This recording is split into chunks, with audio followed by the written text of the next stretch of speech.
تاخیر فضیلت الشیخ حضرت مولانا مشفق مربی شاد کثری صاحب اب اپنا خطاب فرماتے ہیں۔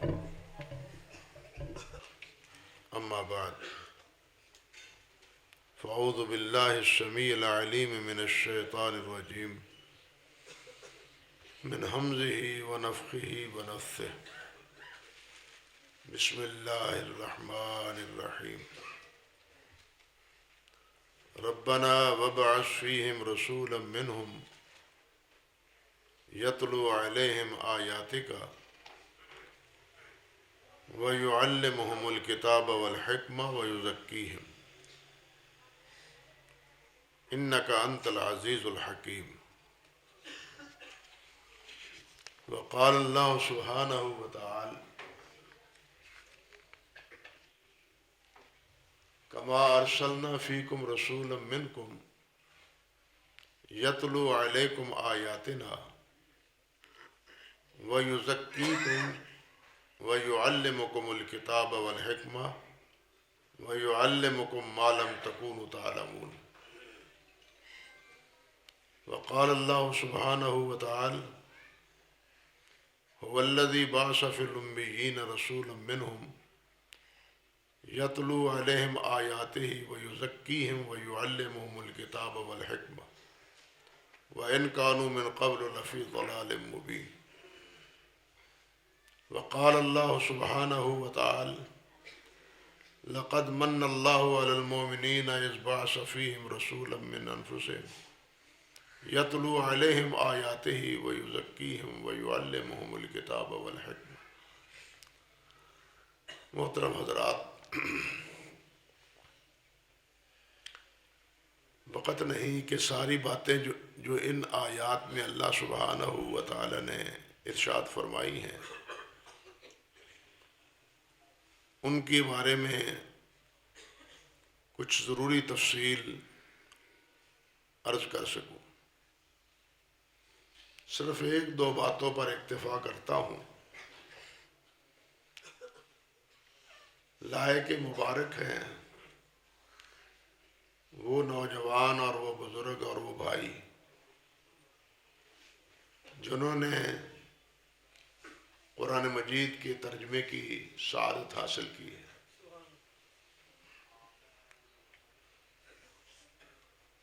اور ترجمے کے ساتھ ساتھ جو باقی تقاضے ہیں ہمیں انہیں بھی سمجھنے کی ضرورت ہے۔ یہ جو مختلف مقامات سے میں نے 4 آیات پڑھی ہیں، پہلی میں حضرت ابراہیم علیہ السلام کی دعا ہے جس میں انہوں نے جس طرح کے حضرات مفسرین رحمہم اللہ نے فرمایا ہے کہ سرزمین مکہ میں بیت اللہ کی تعمیر کرتے ہوئے وہاں کی آبادی کے بارے میں یہ بات اللہ سبحانہ وتعالی سے عرض کی کہ بار الہ ان میں ایک رسول مبعوث فرما وَبَعَثْ فِيهِمْ رَسُولًا مِّنْهُمْ یتلو علیہم آیاتک، جو تیری آیات پڑھ پڑھ کے انہیں سنائے، وَيُعَلِّمُهُمُ الْكِتَابَ وَالْحِكْمَةَ، اور انہیں کتاب اور حکمت کی تعلیم دے، وَيُزَكِّيهِمْ، اور ان کا تزکیہ کرے، انہیں پاک صاف کرے۔ یہ 4 باتیں ہیں جو ابراہیم علیہ السلام نے آنے والے نبی کے بارے میں اللہ سبحانہ وتعالی سے مانگی تھی، اور یہ 4 باتیں باقی 3 آیات میں ہیں۔ ایک میں تو یہ بھی ارشاد فرمایا کہ میں نے تمہارے اوپر مومنوں پر احسان کیا ہے کہ میں نے انہی میں سے اب ایک رسول بھیجا ہے۔ اور وہ کیا کرتا ہے؟ فرمایا یتلو علیہم آیاتہ ویزکیہم ویعلمہم الکتاب والحکمہ، وہ انہیں قرآن مجید اللہ کا کلام پڑھ پڑھ کے سناتا ہے اور قرآن کی اور حکمت کی تعلیم دیتا ہے اور ان کا تزکیہ کرتا ہے. یعنی جو باتیں آنے والے نبی کے بارے میں جن اوصاف کا تذکرہ یا دعا ابراہیم علیہ السلام نے کی تھی اللہ سبحانہ و تعالی سے،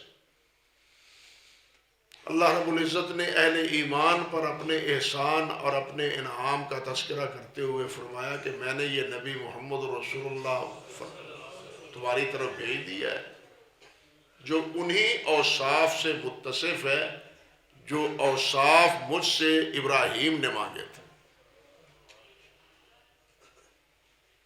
لیکن تھوڑا سا فرق، ایک فرق ان میں ہے، وہ فرق ملحوظ رہنا چاہیے کہ ابراہیم علیہ السلام کی دعا میں یتلو علیہم آیات کے بعد کتاب اور حکمت کی تعلیم کا تذکرہ ہے اور اس کے بعد آخر میں تزکیے کا تذکرہ ہے. ذرا بات کو سمجھنے کی کوشش کریں. فرمایا یتلو علیہم آیات ویعلمہم الکتاب والحکمہ ویزکیہم، تلاوت اور تلاوت کے بعد کتاب و حکمت کی تعلیم اور کتاب و حکمت کی تعلیم کے ساتھ ساتھ اپنے ماننے والوں کا تزکیہ. یہاں تزکیے کا ذکر بعد میں، لیکن باقی 3 مقامات پر تزکیے کا ذکر تلاوت کے بعد ہے، آخر میں نہیں ہے. اور تزکیہ کے بعد یعلمہم الکتاب والحکمہ ہے. علماء کرام نے اس جگہ ایک وہ نقطہ بیان کی ہے. وہ فرماتے ہیں کہ تزکیہ ابراہیم علیہ السلام کی دعا میں بعد میں ہے،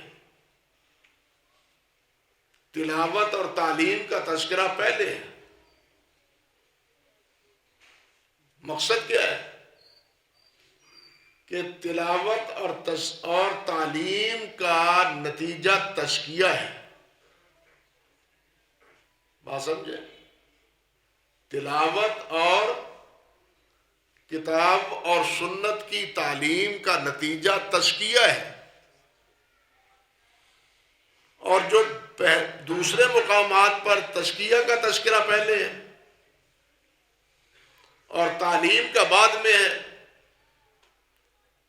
وہاں مقصد یہ ہے کہ تزکیے کے بغیر کتاب و تعلیم کتاب اور حکمت کی تعلیم وہ عبث ہے، وہ بیکار ہے.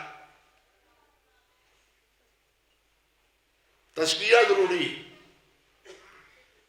کتاب پڑھ لینے سے، ترجمہ پڑھ لینے سے، اب کتاب پڑھانے والے حضرت محمد رسول اللہ ہے، تعلیم دینے والے محمد رسول اللہ ہے، تلاوت کر کے سنانے والے محمد رسول اللہ ہے صلی اللہ علیہ وسلم. ان سے اچھا کوئی تلاوت کرنے والا، تعلیم دینے والا ہو سکتا ہے؟ نہیں. لیکن ان تینوں اوصاف کے ساتھ تزکیے کا بھی ذکر کہ آپ تزکیہ بھی کرتے. تزکیہ کیا ہے؟ تزکیہ ہے طہارت، پاکیزگی، صفائی، زکائز کا مصدر جس کے معنی ہے صفائی، پاکیزگی، طہارت. یہ زکوٰۃ کو زکوٰۃ کیوں کہتے ہیں؟ آپ کہتے ہیں کہ مال پاک ہو جاتا ہے. زکوٰۃ کو زکوٰۃ آپ اسی لیے کہتے ہیں کہ زکوٰۃ ادا کرنے کے بعد مال پاک ہو جاتا ہے. گویا نبی علیہ السلام قرآن مجید کی تعلیم، حدیث کی تعلیم، قرآن مجید کی تلاوت کے ساتھ ساتھ ان کی تطہیر اور ان کا تزکیہ بھی کرتے تھے.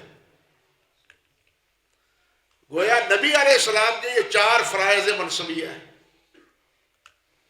تلاوت بھی ہے، تعلیم بھی ہے اور تزکیہ بھی ہے. تعلیم کے 2 حصے ہیں، ایک کتاب کا، ایک حکمت کا. اللہ اکبر کبیرہ. اب یہ تزکیہ کیا ہے؟ آپ دیکھیں اللہ سبحانہ و تعالی نے فرمایا ہے قد افلح من تزکا وذکر اسم ربہ فصلی بل تؤثرون الحیاۃ الدنیا والآخرۃ خیر وابقی ان ھذا لفی الصحف الاولی صحف ابراہیم وموسیٰ. فلاح وہ پا گیا جس نے اپنے آپ کو پاک صاف کر لیا، وہ فلاح پائے. ایک جگہ اللہ ذو الجلال فرماتے ہیں اور 6-7 قسمیں کھانے کے بعد پھر اللہ ذو الجلال فرماتے ہیں قد افلح من زکاہا وقد خاب من دساہا. اللہ کو قسمیں اٹھانے کی کیا ضرورت ہے؟ اللہ کی ہر بات پکی ہے، اللہ کی ہر بات سچی ہے. من اصدق من اللہ حدیثا. لیکن 6-7 قسمیں اٹھانے کے بعد رب ذو الجلال نے فرمایا قد افلح من زکاہا وقد خاب من دساہا. جو فلاح وہ پایا جس نے اپنے آپ کو پاک صاف کر لیا.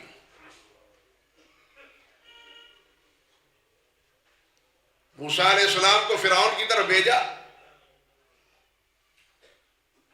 تو اللہ ذو الجلال نے کیا فرمایا؟ اذهب الى فرعون انه طغى. فرعون کے پاس جاؤ، وہ بڑا سرکش ہے، اور اسے جا کے کیا سمجھاؤ؟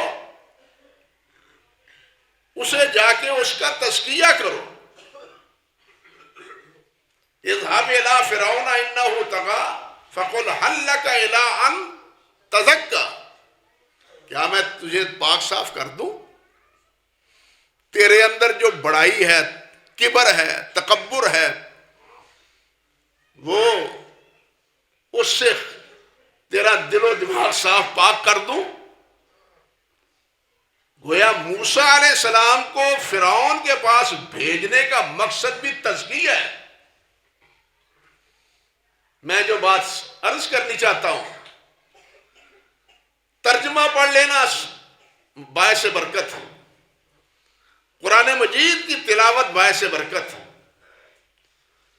قرآن کی تعلیم باعث برکت ہے. کوئی ریب نہیں، کوئی شک نہیں. احادیث بھری پڑی ہیں، قرآن مجید کی آیات بہت ساری ہیں.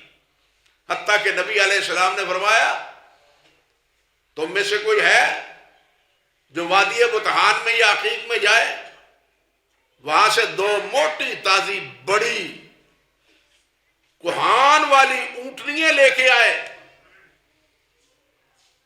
ظلم نہ کرے بلکہ صحیح طور پر خرید کے وہ 2 اونٹنیاں لائے، کیا تمہیں پسند ہے؟ صحابہ کرام نے عرض کیا ہم سب کو پسند ہے. اونٹ اور اونٹنی عرب کا محبوب جانور تھا. صحرا کی گویا کہ وہ کیا تھی؟ ایک کشتی تھی. صحرا کا جانور، صحرائی علاقہ ہے. ان کی ساری تجارت جس طرح آج دریاؤں کے ذریعے ہو رہی ہے، ان کی اونٹوں کے ذریعے ہوتی تھی. تو انہوں نے کہا ہم میں سے کون ہے جو اس 2 اونٹوں کو پسند نہ کرے؟ فرمایا جو آدمی 2 آیتوں کی تعلیم حاصل کر لیتا ہے وہ 2 اونٹنیوں سے بہتر ہے اور افضل.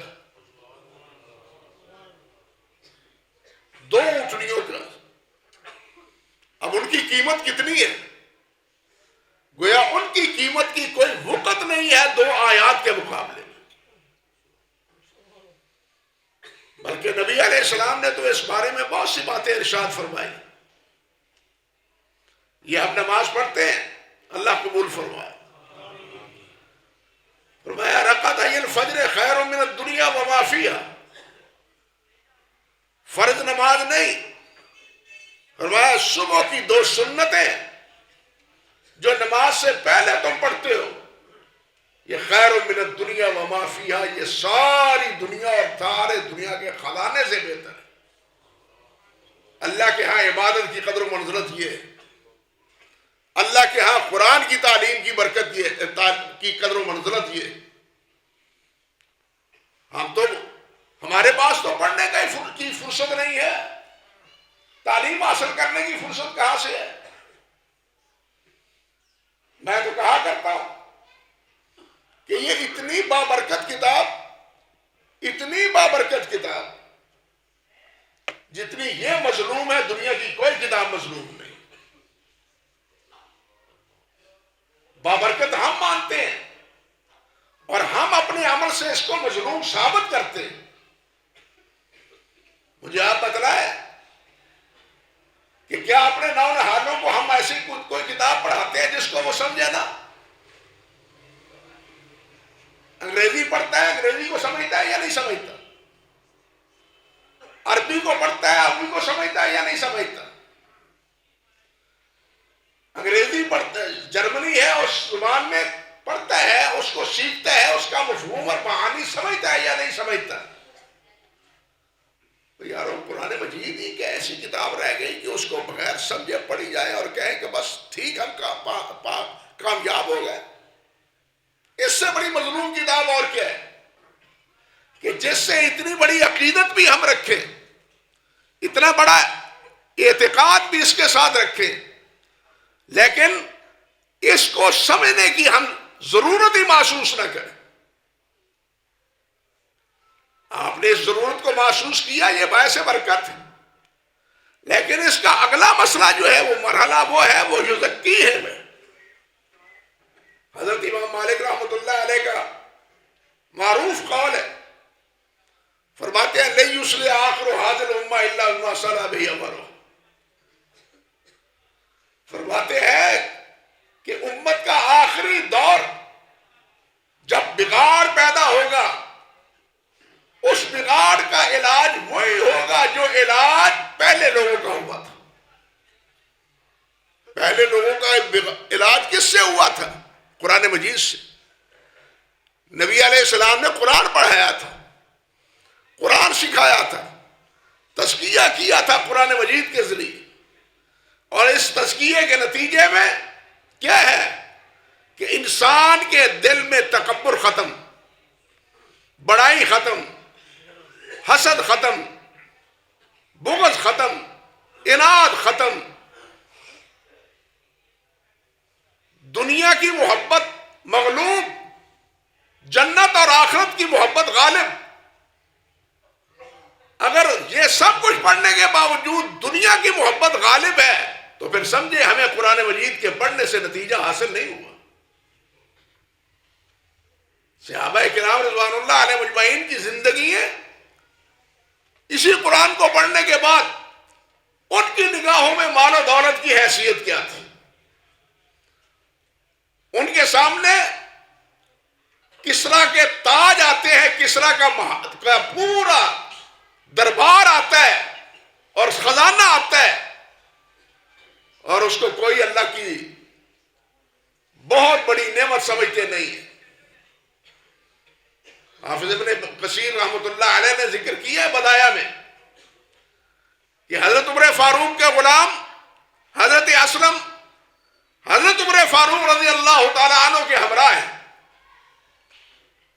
وہ دیکھ رہے ہیں کہ یہ بادشاہ کا تاج ہے، اس کا ایک موتی بھی نہیں ہلا، لانے والا اتنا دیانتدار ہے، ایک موتی بھی. اور اس کا تخت جن اشیاء سے مرصع تھا وہ تمام چیزیں اس تخت پر موجود ہیں، اور بھرا ہوا خزانہ وہ بھی اونٹوں پر لد کے یہاں آیا ہے. اسلم کہنے لگا امیر المومنین یہ کتنا اللہ کا فضل ہے. حضرت عمر فاروق رضی اللہ تعالیٰ عنہ نے پیچھے مڑ کے دیکھا اور غصے سے فرمایا جھوٹ بولتے ہو.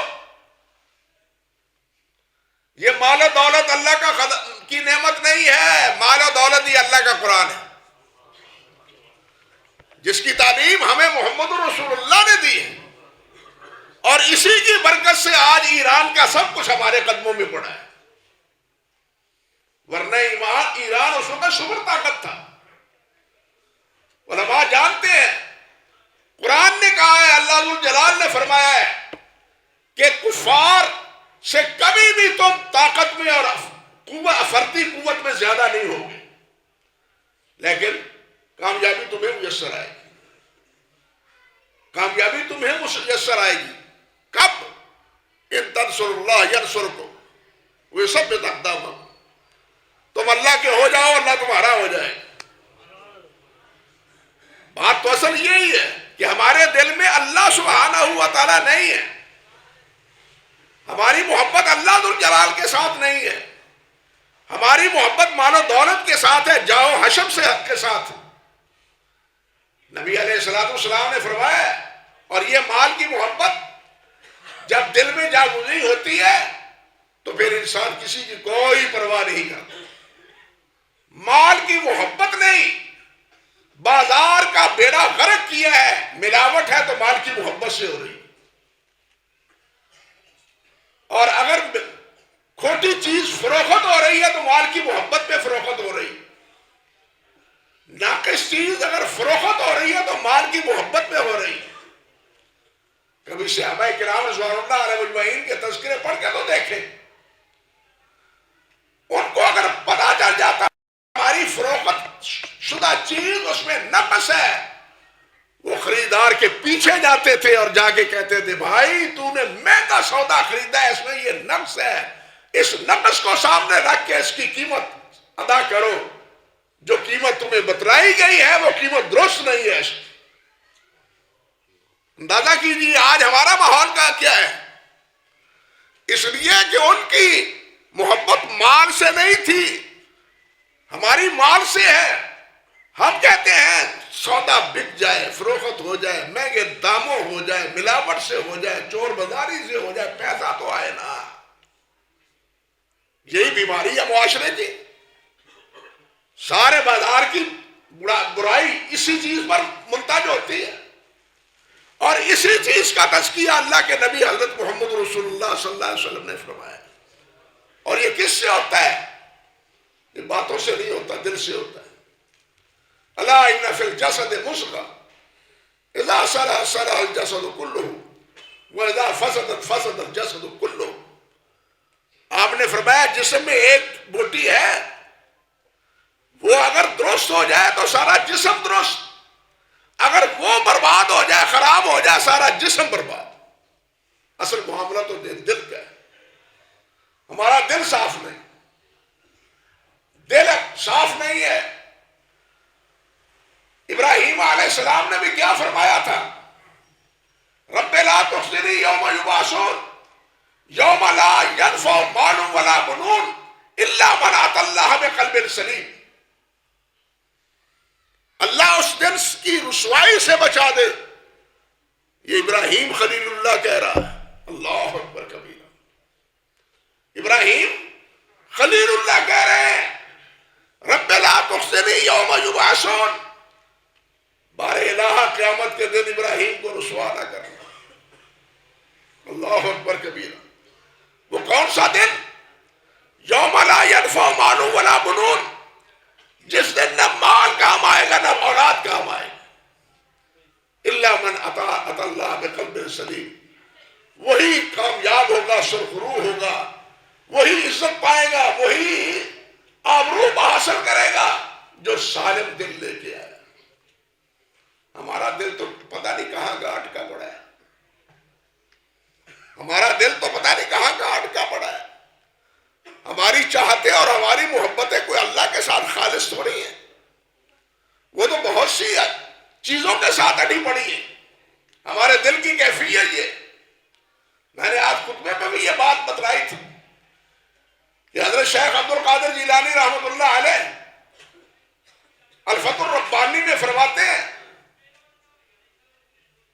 کے بندے اپنے آپ کو سنبھالو. اللہ کی رحمت کے فرشتے اس گھر میں نہیں آتے جس میں تصویریں عبیدہ ہوں. اللہ کی رحمت کے فرشتے اس گھر میں نہیں آتے جس میں تصویریں عبیدہ ہوں. جب اللہ کی رحمت کے فرشتے اتنے باغیرت ہیں تو فرشتوں کو پیدا کرنے والا رب کتنا باغیرت ہوگا. وہ اس دل میں اپنی محبت کیسے ڈالے گا جو دل کئی جگہ پر اٹکا ہوا ہو. پہلے اس دل کو صاف کرو، غلاظتوں سے صاف کرو، رذائل سے صاف کرو، پھر جا کے یہ قرآن مجید اثر کرے. اللہ ذوالجلال نے فرمایا نا انبیاء کا تذکرہ کرتے ہوئے سورۃ مریم میں، اللہ فرماتے ہیں اللہ اکبر فخلف من بعدهم خلف اضاعوا الصلاۃ واتبعوا الشہوات. ان انبیاء کرام علیہم السلام کے بعد ان کے خلف، ان کے پیچھے آنے والے، ان کی اولاد، ان کا خاندان اور ان کا خیش قبیلہ، وہ ایسا ہوا ترک الصلاۃ، اضاعوا الصلاۃ، نماز کو ضائع کر دی. نماز کو ضائع کیا، نتیجہ کیا نکلا؟ فرمایا اضاعوا الصلاۃ واتبعوا الشہوات، خواہشات کے پیچھے چل نکلے، شہوات کے پیچھے چل نکلے. نماز نہ پڑھنے والا شہوات سے نہیں بچ سکتا. بات سمجھ لیں، شہوات کا سبب نماز نہ پڑھنا ہے، اور یہ نماز پڑھاتی ہے قرآن. یہ قرآن نمازی بناتا ہے. اور دو چیزیں ہیں حافظ ابن قیم نے لکھی ہیں کہ یا شہوات ہے یا شبہات ہے. انسان کی بربادی کے دو سبب ہیں، ایک شہوات ہے، ایک شبہات ہے. فرماتے ہیں شہوات کا علاج نماز ہے اور شبہات کا علاج تعلیم، کتاب و سنت. شبہات کا ازالہ کس سے ہوگا؟ علم سے ہوگا. اور علم بھی کون سا؟ کتاب و سنت کا علم. کتاب و سنت کے علم سے وہ الہات کے جو ہے ملحدانہ افکار ہوں، وہ مبتدعانہ ہوں، وہ مشرکانہ ہوں، جتنے بھی افکار ہیں وہ سب کے سب ان کا مداوع اور ان کا علاج کس کے ذریعے ہوتا ہے؟ قرآن مجید کے ذریعے اور محمد رسول اللہ کی تعلیم کے ذریعے، اور کوئی چیز نہیں. بلکہ حضرت علی رضی اللہ تعالیٰ عنہ فرمایا کرتے تھے کہ جس کو یہ کتاب ہدایت نہیں دیتی اس کو دنیا کی کوئی کتاب ہدایت نہیں دے سکتی. وہ اللہ نے فرمایا ذالک الکتاب لا ریب فیہ ھدی للمتقین، یہ ہدایت کی کتاب ہے. اگر یہاں سے ہدایت انسان کو نہیں ملتی تو پھر کہاں سے ملتی؟ مجھے یاد آیا علامہ راضی کی بات. وہ امام غزالی کی ایک بات نقل کرتے تفسیر میں، کہتے ہیں غزالی نے لکھا ہے ایک جگہ کہ بسا اوقات قرآن مجید سے وہ اثر نہیں ہوتا جو عارفانہ کلام سے ہوتا ہے. علامہ راضی نے وہ ٹھکائی کی ہے کہ رہ رب کا نام. کیا فرماتے ہیں کہ عارفانہ کلام سے دل کا اطمینان ان کو نصیب ہوتا ہے جو قرآن کی معرفت سے خالی ہے. جو قرآن کی معرفت سے خالی ہے، قرآن کی عظمت سے خالی ہے، اور قرآن مجید ہی تو ہدایت اور اللہ سے جوڑنے والی سب سے بڑی کتاب ہے. اللہ سے جوڑنے والی یہ کتاب. لوگوں نے جن چیزوں کو اللہ کو جوڑنے والے ذرائع سمجھ رکھے ہیں غلط ہیں، وہ خطا پر ہے. اللہ سے جوڑنے والی کتاب یہ قرآن مجید ہے، اور انسانوں کو برائیاں چھڑانے والی یہ کتاب ہے. یہ تکبر، یہ اناد، تکبر. حافظ ابن تیمیہ رحمۃ اللہ علیہ نے ایک عجیب بات کہی ہے. کہتے ہیں شرک اکبر القبائر میں گناہ میں سے، آپ سنتے رہتے ہیں علماء سے کہ شرک اکبر القبائر گناہ میں سے، لیکن تکبر من وجہ شرک سے بھی برا ہے۔ کیوں؟ کہ متکبر تو اللہ کا عبادت گزار ہی نہیں ہوتا، مشرک اللہ کا بھی عبادت گزار ہوتا ہے، غیر اللہ کا بھی عبادت گزار ہوتا ہے، لیکن متکبر وہ تو اللہ کا عبادت گزار ہی نہیں ہوتا۔ اس وجہ سے تکبر اس سے بھی بن وجہ خطرناک، وہ اللہ کے سامنے جھکتا ہی نہیں ہے۔ نبی علیہ السلام نے اسی لیے بتلایا ہے، پوچھا صحابہ کرام نے کہ تکبر کیا ہے؟ آپ نے فرمایا حق کا انکار کرنا اور لوگوں کو حقیر سمجھنا۔ لوگوں کو حقیر نہ سمجھو، اللہ اکبر، جو بات حق ہو اس کو قبول کرو، اور حق کیا ہے؟ وہی جو کتاب اور سنت میں ہے۔ کتاب اور سنت سے ہٹ کے کوئی چیز حق نہیں۔ ماذا بعد الحق الا الضلال، حق کے بعد جو بھی ہے وہ ضلالت ہے، گمراہی ہے، حق نہیں ہے۔ اسی طرح تکبر ہے، یار بات لمبی ہو جاتی ہے۔ شیطان نے سب سے پہلا گناہ تکبر کیا تھا، اور آدم سے سب سے پہلا گناہ حرص سے کی بنیاد پر ہوا تھا۔ ایک ہے حکم کی مخالفت، ایک ہے نہیں کی مخالفت۔ بات سمجھو، ایک ہے حکم کی مخالفت، حکم کی مخالفت شیطان نے کی تھی، اور نہیں کی مخالفت آدم نے کی تھی علیہ السلام۔ آدم نے کہا تھا لا تقربا هذه الشجرة، روکا تھا، آدم نہ روکا۔ انسان کی فطرت کیا ہے؟ اب کیا کہوں، انسان کو جن چیزوں سے روکا گیا رکا ہے، ہم کیا رکتے ہیں؟ اور اولاد تو آدم علیہ السلام کی ہی ہے نا۔ جتنی چیزیں حلال ہیں حرام ان سے کم ہے، جتنی حلال ہے حرام ان سے کم ہے، لیکن اس کے باوجود ہم حلال پر اکتفا نہیں کرتے، حرام پر منہ مارتے ہیں۔ یہ حرص ہے ہمارا، یہ نتیجہ ہے آدم علیہ السلام کا۔ اور جو اس بیماری میں مبتلا ہو، او بھائی وہ تو جنت سے نکال گیا، یہ پھر اس بیماری میں مبتلا ہو کے جنت میں جائے گا کیسے؟ فرق سمجھے ہو؟ ان کو تو جنت سے نکال دیا گیا حرص کی وجہ سے، اگر اسی بیماری میں ہم مبتلا ہیں تو ہم جنت میں جا سکتے ہیں؟ ان کو تو جنت سے نکال دیا گیا اسی حرص کی وجہ سے۔ اللہ ذوالجلال حرص سے بچائے، تکبر سے بچائے، نافرمانیوں سے اور معصیتوں سے بچائے۔ اللہ سبحانہ و تعالی ہمیں ہر اس امر سے بچائے جس سے اللہ سبحانہ و تعالی نے بچائے۔ اللہ تعالیٰ نے فرمایا تلک الدار الآخرہ، تلک الدار الآخرہ، یہ آخرت کا گھر کن کے لیے ہے؟ لا یریدون بہ علوا ولا فسادا، وہ یہ نہیں کہ وہ علو کرتے ہیں کہتے ہیں اور فساد کرتے ہیں، فرمایا وہ فساد اور علو کا ارادہ بھی نہیں کرتے۔ ہمارا حال کیا ہے؟ یہ جنت کا گھر کن کے لیے؟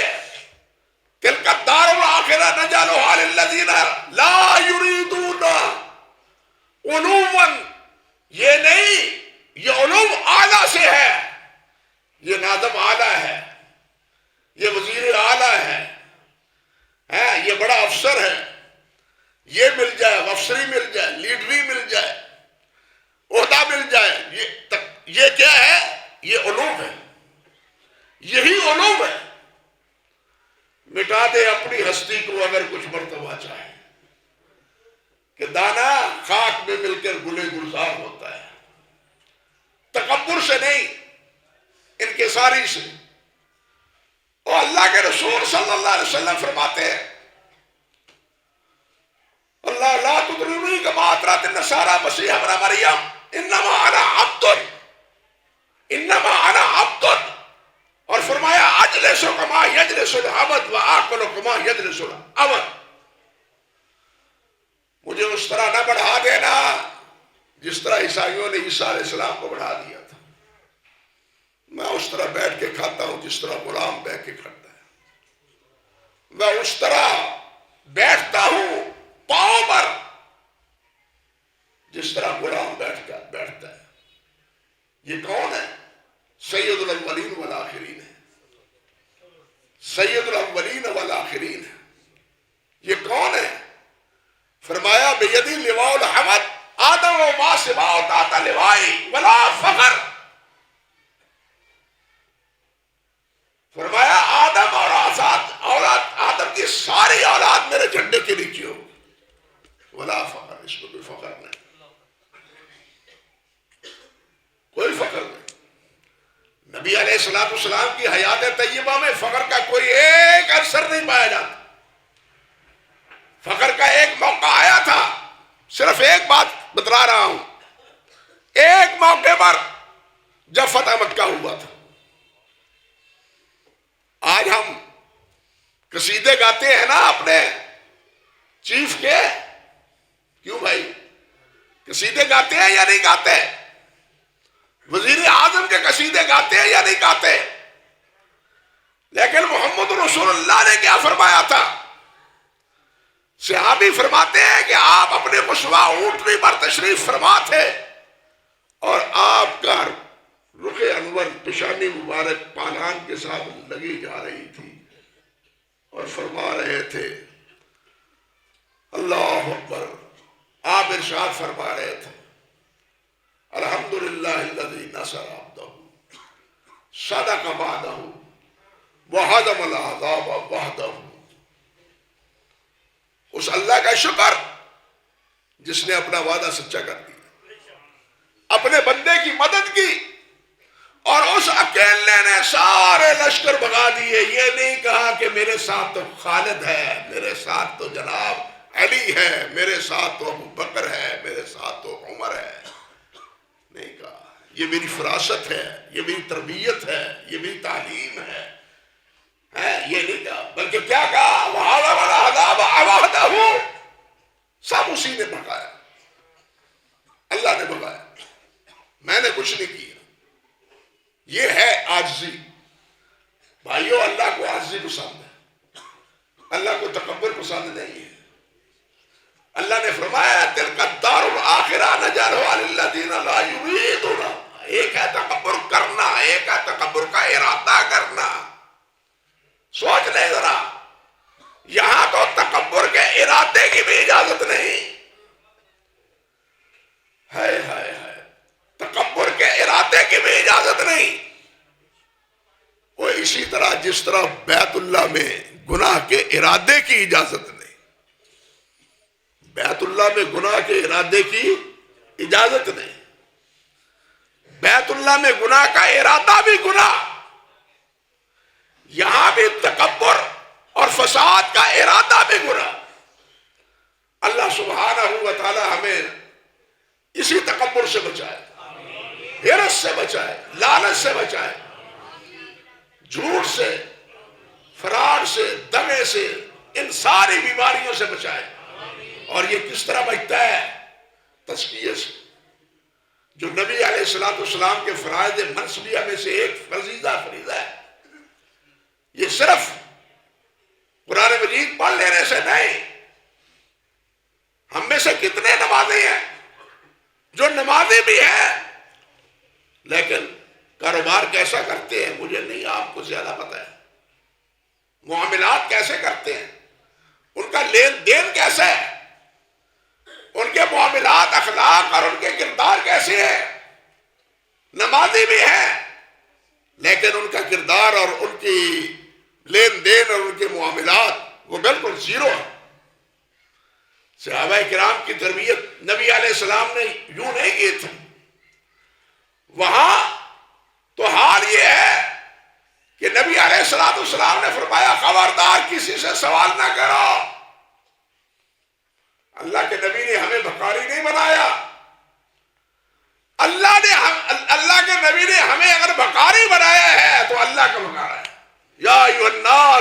الفقراء الی اللہ، یا ایھا الناس انتم الفقراء الی اللہ، تم اللہ کے فقیر ہو، اللہ کے محتاج ہو، یہ سکھایا ہے۔ فرمایا کسی سے سوال نہ کرو۔ صحابہ کرام رضوان اللہ علیہ مجمعین کی عادت تھی، اور ضرورت کا سوال کرنا تو کجا رہا، اونٹ پر یا گھوڑے پر سواری کرتے ہوئے اگر بالفرض لاٹھی ہاتھ سے گر گئی تو یہ بھی نہیں کہا کہ یہ لاٹھی مجھے پکڑا دو، یہ بھی سوال ہے۔ وہ سواری سے نیچے اترتے، خود لاٹھی پکڑتے، پھر سفر آگے کا روانہ ہوتا۔ یہ تھا صحابہ کے کردار، یہ ہے تزکیہ، یہ ہے آپ کی تربیت۔ لیکن افسوس یہ ہے کہ آج ہم تربیت سے خالی ہیں، آج ہم اسی تزکیے سے خالی ہیں۔ نماز بھی ہے، قرآن مجید کی تلاوت بھی ہے، لیکن ان دونوں کا جو مقصد ہے وہ کیا ہے؟ ان الصلاۃ تنہی عن الفحشاء والمنکر، قرآن نے نہیں کہا، قرآن نے نماز کے بارے میں کہا ہے۔ اگر نماز پڑھنے کے باوجود ہماری یہی کیفیت ہے، قرآن پڑھنے کے باوجود پھر ہماری یہی کیفیت ہے، تو پھر سمجھیے کہ ہمارے دلوں پر قرآن نے کوئی رنگ اور کوئی اثر نہیں چھوڑا، نماز نے ہماری تربیت نہیں کی، ہمارا رنگ ڈھنگ نماز نے نہیں بدلا۔ ذرا نمازیوں کے تذکرے پڑھ کے دیکھیں، خیر قرون کے نہیں، بعد کے دور کے بھی۔ اللہ سبحانہ و تعالی ہمیں سچا نمازی بنائے، پکا نمازی بنائے، اور قرآن کا صحیح طالب علم بنائے، اور وہ طالب علم صرف تلاوت اور ترجمے تک نہ ہو بلکہ اس کے نتیجے تزکیے تک ہو۔ اپنی طہارت، دلوں کی میل کچیل، یارو اللہ دلوں کو دیکھتا ہے یا نہیں؟ ہاں؟ اور دلوں کو دیکھتا ہے یا نہیں؟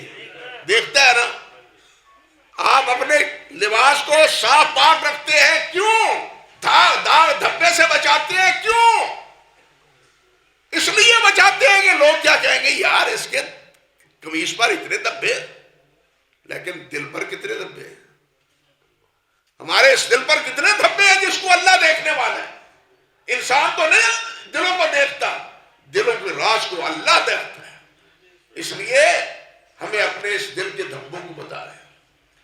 اللہ ذو الجلال دلوں کو جانتا ہے، یعلم خائنۃ الاعین وما تخفی الصدور، جو تمہارے سینوں میں ہے اللہ اس سے بھی آگاہ ہے۔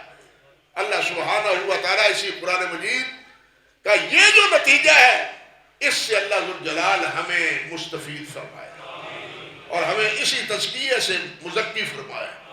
ہمارے دلوں کی رذائل، دلوں کی برائیاں اور دلوں کی روگ اللہ ذو الجلال وہ ہمارے دور کر دے، ظاہری بھی اور باطنی بھی۔ اقول قولی ھذا استغفر اللہ لی ولکم ولسائر المسلمین۔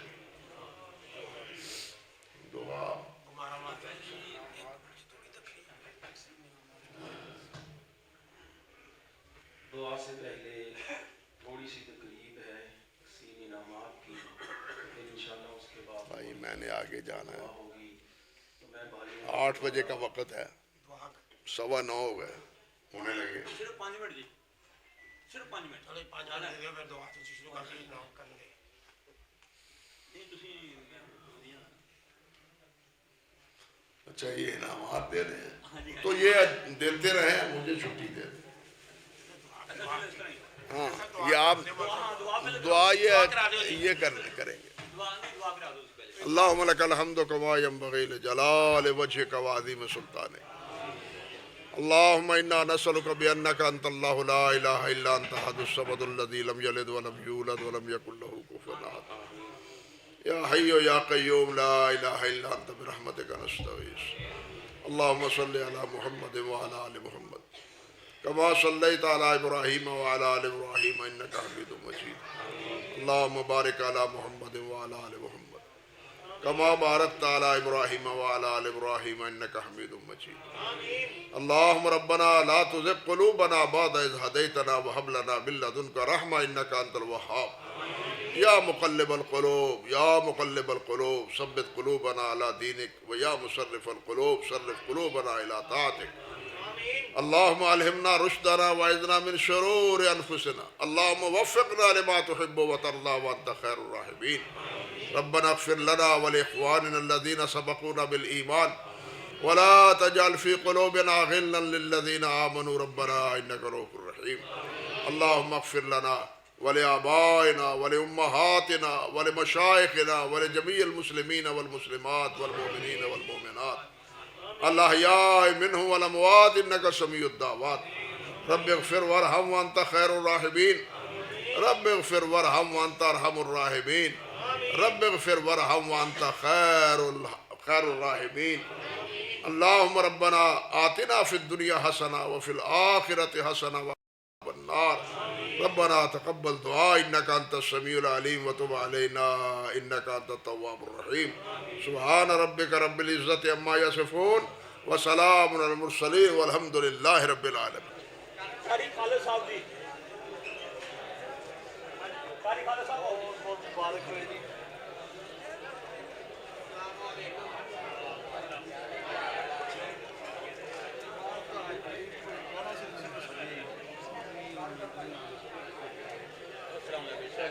جنہیں پہنچ جا گیا سی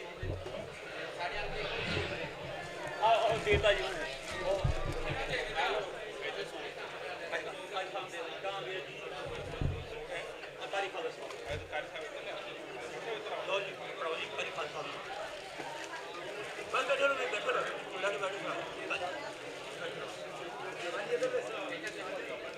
صاحب جی صاحب جی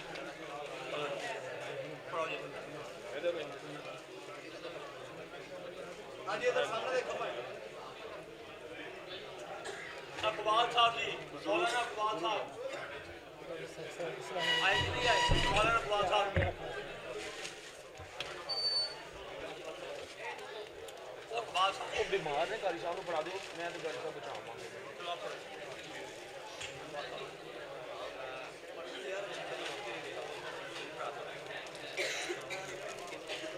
عبدالرشید شورے صاحب مولانا شورے صاحب جی شورے صاحب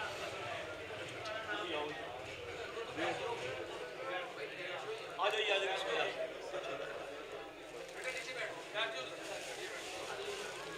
مولانا عبدالرشید شورے صاحب جی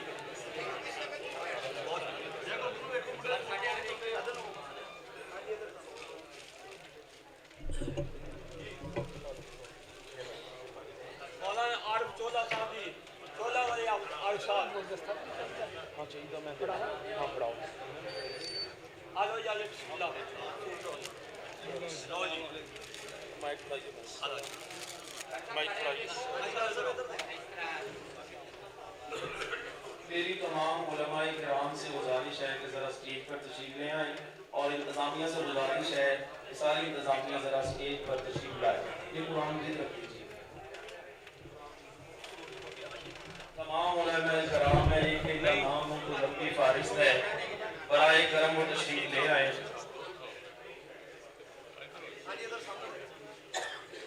انتظامیہ کا شکریہ ادا کرنا ہے علماء کرام سے گزارش ہے کہ ذرا آگے تشریف لے آئیں انتظامیہ میں محترم شریف صاحب بھی تشریف لائیں مرید صاحب بھی تشریف لائیں ساری انتظامیہ جو ہے تشریف لے آئے اور جناب محترم حاجی شفاق صاحب ماشاءاللہ میرے مشفق جو ہر حال میں اللہ کی مدد کے ساتھ میرے معامل رہے اللہ انہیں شفاء کاملہ عطا فرمائے ابھی ٹھہریے کہ ذرا 2 منٹ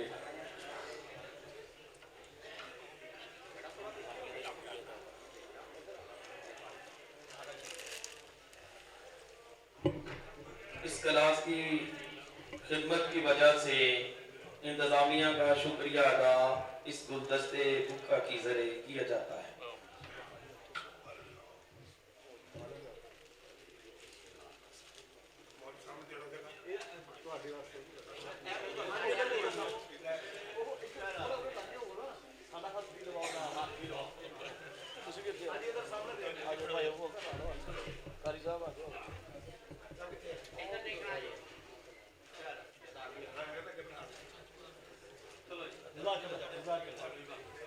جزاک اللہ خیرہ بارک اللہ فیکم